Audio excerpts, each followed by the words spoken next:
My pool is closed for a couple of days for maintenance, a couple of days, and open water is not really an option where he lives. What do you suggest I do instead on the days I usually swim? I appreciate your thoughts from Jeremy.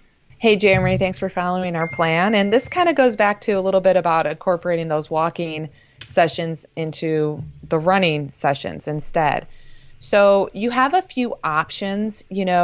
First and foremost, I'd say, if it's just a couple days, enjoy a day off. Do something else that day instead of your scheduled swim, take a nap, hang out with your family, do something that you've been wanting to do that you've put off because of maybe you've invested a little bit more time into training.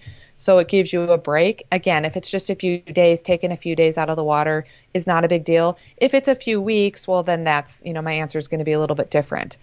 You could do some dry land exercises if you own a pair of stretch cords or resistance bands. Again, depending on, have you been doing some strength training with resistance bands and you want to do a little bit more on the days you're not swimming, or you haven't been doing it at all and maybe now's the time to incorporate it. Use that time spent doing some band work or some strength training, and maybe if you haven't been doing it, you'll find out you enjoy it, and so now you're going to make it and integrate it into your plan moving forward.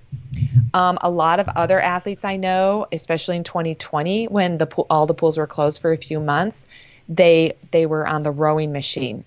So if you have access to a rowing machine at a gym, or maybe you own one, that's a little bit of it's going to give you a little bit of resistance as well as cardiovascular workout. So that's also an option. I personally don't like sitting on the rowing machines. They're just not comfortable for me. So that's not something that I would do. And then other people always ask me, should I run again? Should I run more? Should I cycle more?